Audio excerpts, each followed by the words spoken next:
আমরা চলে এসেছি পশ্চিমবঙ্গের আবহাওয়া মানচিত্রে, যেখানে আজ আলিপুর আবহাওয়া দপ্তর থেকে বলা হচ্ছে যে পশ্চিমবঙ্গের এই ওপরের দিকের দার্জিলিং, তারপর কালিম্পং, অন্যদিকে আলিপুরদুয়ার এবং কোচবিহার জেলায় বজ্রবিদ্যুৎ সহ বৃষ্টি এবং সঙ্গে দমকা ঝড়ো হওয়ার সতর্কতা থাকছে। তবে জলপাইগুড়িতে আজ সবুজ সংকেত জারি করা হয়েছে, যার মানে কোনো সতর্কবার্তা নেই। উত্তরবঙ্গের এই উত্তর দিনাজপুর, দক্ষিণ দিনাজপুর এবং মালদা জেলায় এখানেও দেখা যাচ্ছে যে সবুজ সংকেত জারি করা হয়েছে, যার মানে কোনো সতর্কবার্তা নেই। এরপর যদি আমরা দক্ষিণবঙ্গের কথা বলি, তো দক্ষিণবঙ্গের এই ওপরের দিকের জেলা বীরভূম, মুর্শিদাবাদ, নদিয়া, এখানেও আমরা দেখতে পাচ্ছি যে নো ওয়ার্নিং, যার মানে কোনো সতর্কতা নেই। পূর্ব বর্ধমান, পশ্চিম বর্ধমান, এখানেও কোনো সতর্কতা নেই। তারপর পুরুলিয়া, বাঁকুড়া, ঝাড়গ্রাম, পশ্চিম মেদিনীপুর, এখানেও কোনো সতর্কবার্তা নেই। পূর্ব মেদিনীপুর, হাওড়া, হুগলি, কলকাতা, এখানেও নো ওয়ার্নিং রয়েছে, যার মানে কোনো সতর্কতা নেই। অন্যদিকে কলকাতা, উত্তর 24 পরগনা, দক্ষিণ 24 পরগনাতেও নো ওয়ার্নিং, যার মানে কোনো সতর্কতা নেই। দেখা গেল যে পশ্চিমবঙ্গে আজ এই ওপরের দিকের এই 4 জেলা ছাড়া বাদবাকি সব জায়গাতেই সবুজ সংকেত রয়েছে। দু এক জায়গায় ছিটেফোঁটা বিক্ষিপ্ত বৃষ্টিপাত চললেও, যার কারণে কোনো সতর্কবার্তা আপাতত জারি করা হয়নি দক্ষিণবঙ্গের জন্য। আর এরপর এই আগামীকাল আমরা দেখতে পাচ্ছি সতর্কতা কিছুটা বেড়েছে। উত্তরবঙ্গের এই জলপাইগুড়িতে আজ বৃষ্টির সম্ভাবনা না থাকলেও আগামীকাল ঝড় বৃষ্টির সম্ভাবনা রয়েছে, তাই হলুদ সংকেত জারি করা হয়েছে। আর এরই সঙ্গে দার্জিলিং, কালিম্পং, জলপাইগুড়ি, আলিপুরদুয়ার, কোচবিহার, এই সর্বত্রই হলুদ সংকেত জারি করে বলা হচ্ছে যে এখানে সতর্কতা রয়েছে বিক্ষিপ্ত বৃষ্টি বা বজ্রবৃষ্টির।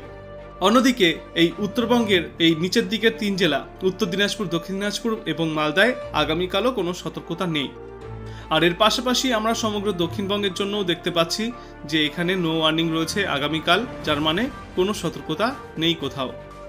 এবং তারপর আগামী 16 তারিখ আমরা দেখতে পাচ্ছি উত্তরবঙ্গের ওপরের দিকের এই 3 জেলা দার্জিলিং, কালিম্পং এবং জলপাইগুড়িতে হলুদ সংকেত রয়েছে, বজ্রবিদ্যুৎ সহ বৃষ্টিপাত হতে পারে, যার জেরে এই সতর্কতা জারি করা হয়েছে। তবে বাদবাকি জেলাগুলিতে মোটামুটি সাধারণ আবহাওয়া থাকবে, তাই এখানে কোনো সতর্কবার্তা জারি করা হয়নি, সবুজ সংকেত রয়েছে।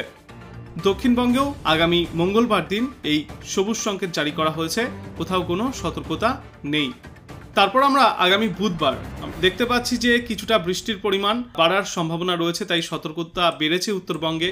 উত্তরবঙ্গের সবকটি জেলাতেই হলুদ সতর্কবার্তা জারি করা হয়েছে এবং বলা হচ্ছে যে দার্জিলিং, কালিম্পং, জলপাইগুড়ি, আলিপুরদুয়ার এবং এই কোচবিহারকে বাদ দিয়ে ওপরের দিকের বাদবাকি এই 4টি জেলাতে বজ্রবিদ্যুৎ সহ বৃষ্টি এবং সঙ্গে দমকা ঝড়ো হাওয়া বইতে পারে। আর এই কোচবিহারে বজ্র বিদ্যুৎ সহ বৃষ্টিপাত হবে।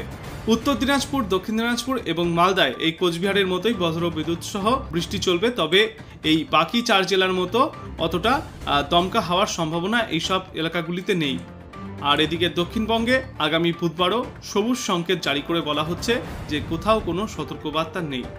তবে বলে রাখা ভালো যে আমরা দেখতে পাচ্ছি দক্ষিণবঙ্গের জন্য আপাতত কোথাও কোনো সতর্কবার্তা আবহাওয়া দপ্তর থেকে বলা হচ্ছে না।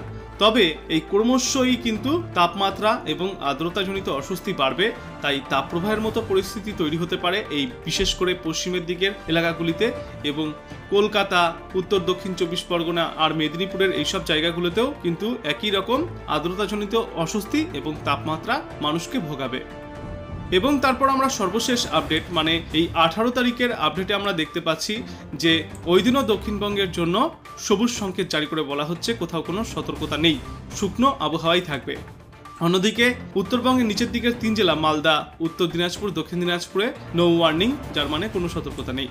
তবে একেবারে উত্তরে এই দার্জিলিং, কালিম্পং, জলপাইগুড়ি, আলিপুরদুয়ার এবং কোচবিহারে বজ্রবিদ্যুৎ সহ বৃষ্টি এবং সঙ্গে দমকা ঝড়ো হওয়ার সতর্কতা থাকছে আগামী 18 তারিখ।